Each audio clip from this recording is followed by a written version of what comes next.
영문학사상 가장 위대한 작가 셰익스피어. 셰익스피어는 영문학사상 가장 위대한 작가로 불리는 작가입니다. 그는 르네상스의 절정기에 영국의 스트래트포드 어펀 에이번에서 태어났습니다. 셰익스피어는 부유한 상인이었던 아버지 덕분에 풍족한 어린 시절을 보낼 수 있었습니다.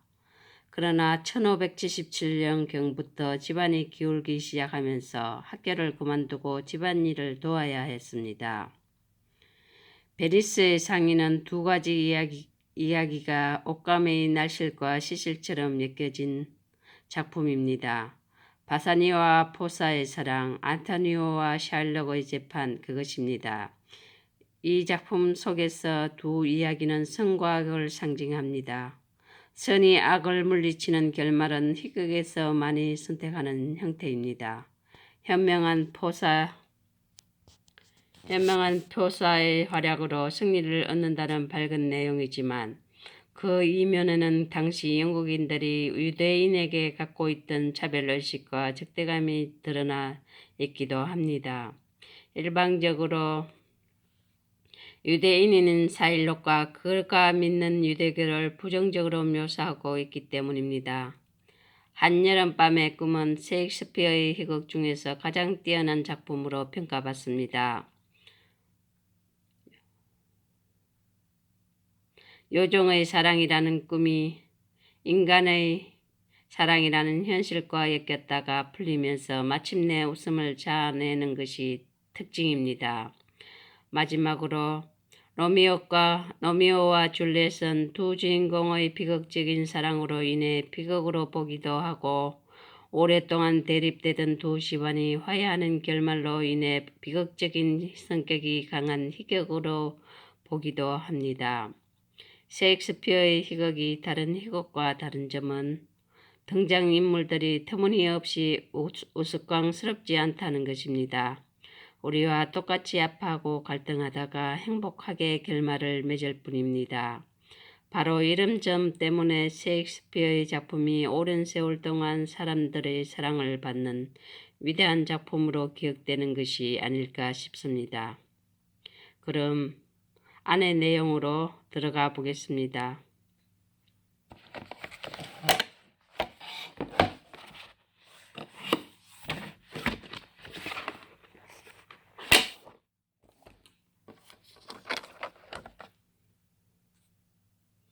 셰익스피어 이야기 2.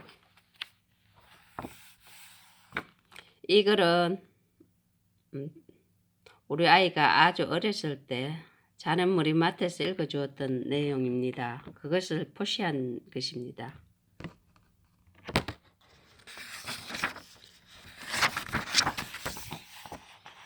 이 책의 구성은 첫째 베니스의 상인, 두 번째로 한여름밤의 꿈, 세 번째로 로미오와 줄리엣이 있습니다. 세 가지 다 읽을 수는 없고 베니스의 상인의 가슴살 1파운드의 담보라는 요 부분을 한번 읽어보겠습니다.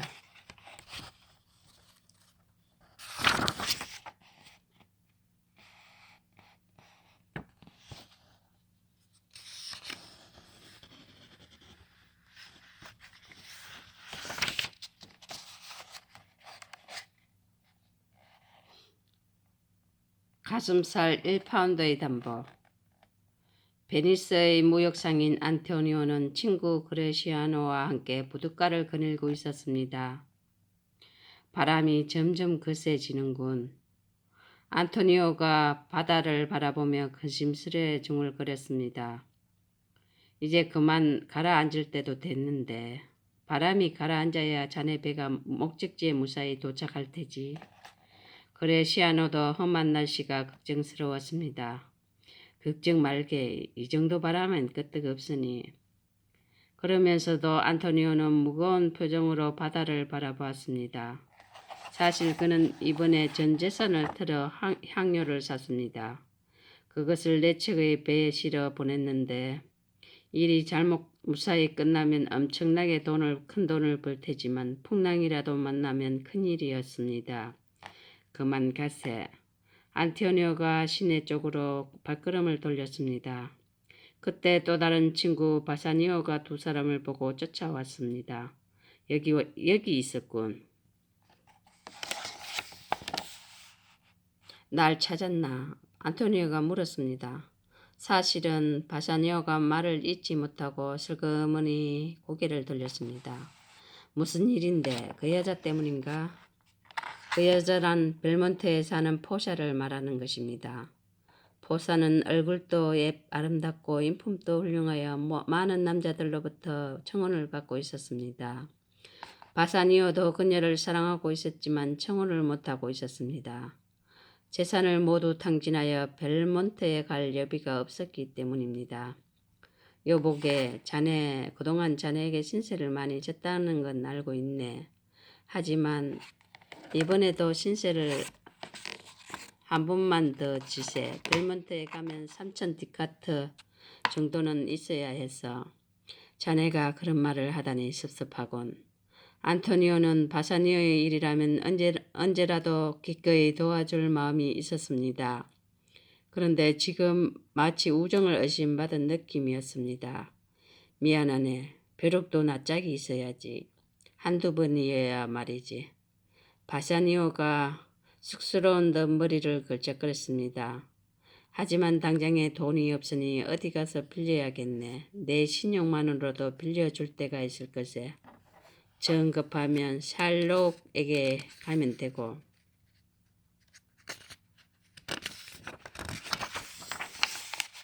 그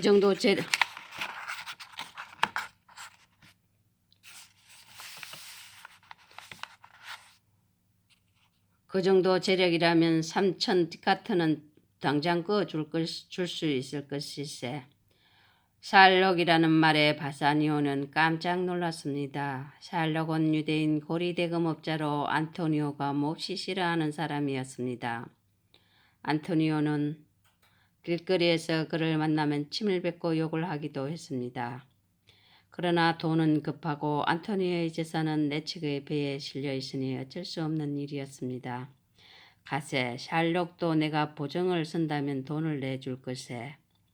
바사니오는 마지못해 샬록의 집으로 갔습니다. 안토니오와 그레시아노도 함께 갔습니다. 마침 샬록은 집에 있었습니다. 바사니오는 찾아온 용건을 말했습니다. 기간은 3달이고 안토니오가 보증을 쓸 것이요. 안토니오라는 말에 샬록이 대번에 눈썹을 치켜 세웠습니다. 그러나 곧 표정을 고치곤 그만하게 말했습니다. 당신 재산은 전부 바다에 있지 않소. 내 척의 배 중 한 척은 트리폴리로, 한 척은 인디아로, 한 척은 멕시코로, 한 척은 영국으로 가고 있다고 들었는데 그걸 믿고 돈을 빌려달라고요. 왜 안 되겠소? 배라는 게 판잣대기에 불과해서 믿을 수 있어야지요. 더구나 바다에는 해적이 들 거 없고 비바람에 암초에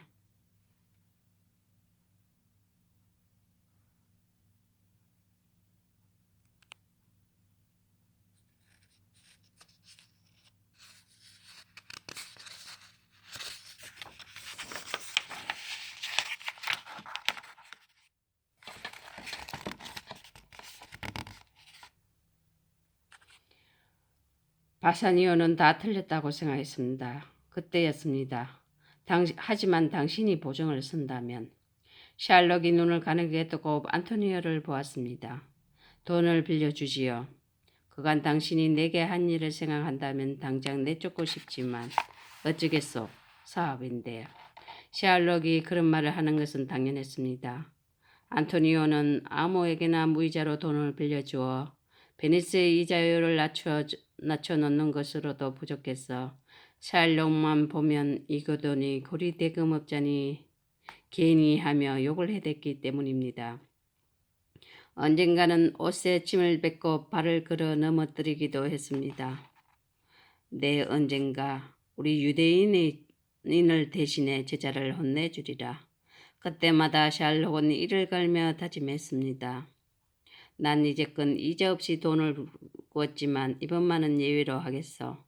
이 친구가 급하다니 어쩌겠어. 그렇다면 나도 이번에 이자를 받지 않겠어.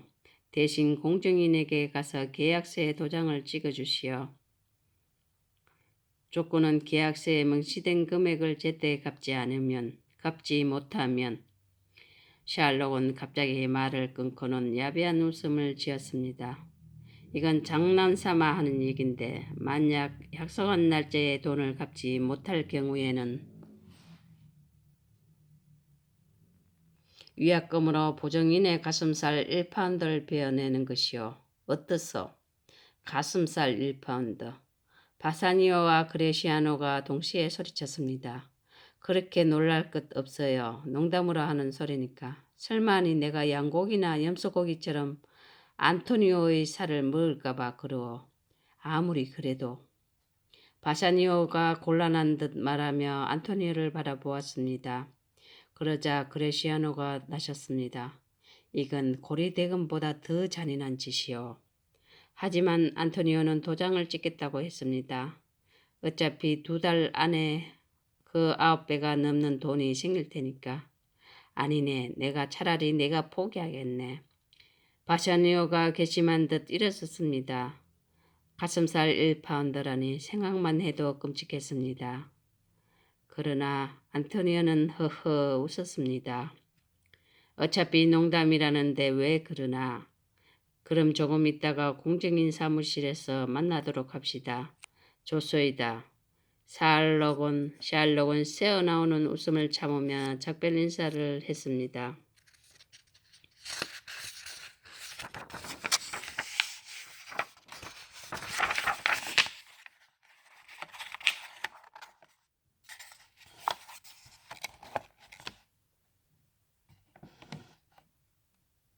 세 가지 상자의 비밀. 그점 포샤는 청원자들이 몰려 하루도 쉴 날이 없었습니다. 포샤는 엄청난 유산을 물려받은 데다 아름답기까지 해서 남자라면 누구나 포샤와 결혼하고 싶어 했습니다. 그런데 포샤는 그런 자신의 처지가 만족스럽지 않았습니다. 어쩜 하나같이 내 조건만 보고 오는 사람들일까. 포샤는 한숨을 쉬자 하녀 네리샤가 빙긋이 웃었습니다. 다행히 그 사람들은 제비를 잘못 뽑았잖아요. 그러자 포샤는 더 길게 한숨을 쉬었습니다. 그러다 가장 한심한 사람이 제비를 제대로 뽑는다면 그때는 그 사람하고 결혼해야 되잖아. 그것은 생각만 해도 끔찍한 일이었습니다. 어르신은 지혜로운 분이셨어요. 그러니까 아가씨는 무조건 아버님을 믿으셔야 해요. 그런데 혹시 이제까지 청혼한 사람들 중에 마음에 드는 사람이 있었어요? 포사가 고개를 저었습니다. 나폴리 왕도요. 하루 종일 말 이야기밖에 안 하는 사람이 뭐가 좋겠어? 그 사람.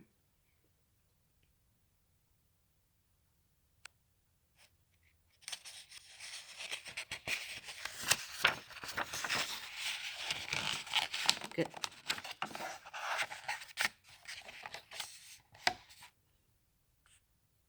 그 사람은 말하고 결혼하면 되겠어. 그럼 펠레타인 백작은요? 그 사람은 너무 심각해. 아무리 재미있는 얘기를 해도 웃질 않아. 프랑스의 러봉 백작은요? 그 사람은 너무 가벼워. 아마 바람만 조금 불어도 날아갈 거야. 영국의 포컨 브리지 남작은요? 그 사람하고 얘기를 할 수 없잖아. 난 영어를 못하고 그 사람은 라틴어와 프랑스어를 못하니까. 그럼 섹스니 공작의 조카는요? 그런 주정뱅이하고 결혼하느니 차라리 죽는 게 낫지. 다행히 그들은 제비를 잘못 뽑았습니다. 그들은 그것으로 포샤뿐만 아니라 아무에게도 청혼할 수가 없었습니다. 제비를 뽑기 전에 그렇게 하겠다고 맹세했기 때문입니다. 제가 보기엔 어르신이 살아계실 때 몽페라 후작과 함께 오신 바샤니오란 분이 아가씨와 딱 어울릴 것 같은데. 아, 그 사람. 바사니오라면 포샤도 마음에 들어 했던 사람입니다. 근데 오늘은 아무도 안 오나 보죠. 잘못하면 영영 혼자 살아야 하니까 감히 못 오는 모양이지. 그 말이 끝나기 무섭게 하인 벨세자가 들어왔습니다. 모로코 왕이 오셨습니다. 모로코 왕은 검은 피부에 체격이 좋은 사람이었습니다.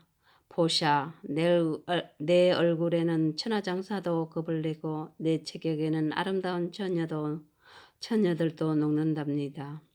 부디 내 청혼을 받아주시구려. 모로코 왕의 정력적인 청혼에 포샤가 대답했습니다. 전 그럴 리가 없어요. 무조건 아버지께서 만들어 놓으신 관문을 통과하는 사람들과 결혼하기로 되어 있으니까요. 상자를 고르시기 전에 3가지 맹세를 하는 건 알고 계시겠죠? 알고 있습니다. 첫째, 내가 고른 상자가 무엇인지 아무에게도 말하지 않는다. 둘째, 내가 바른 상자를 고르지 못했을 경우 평생 다른 처녀에게 구원하지 않는다. 셋째, 상자를 잘못 골랐을 경우엔 즉시 떠난다. 그와 같이 맹세를 하고 금과 은과 납으로 된 상자 중 하나를 고르는 것이었습니다. 그리하여 진정으로 포사를 사랑하는 사람을 가릴 수 있다는 것입니다. 3가지 조건을 지키실 건가요? 싫으시면 간두셔도 상관없어요. 아니요, 맹세하겠소. 좋아요. 그렇다면 이제 상자를 고르세요.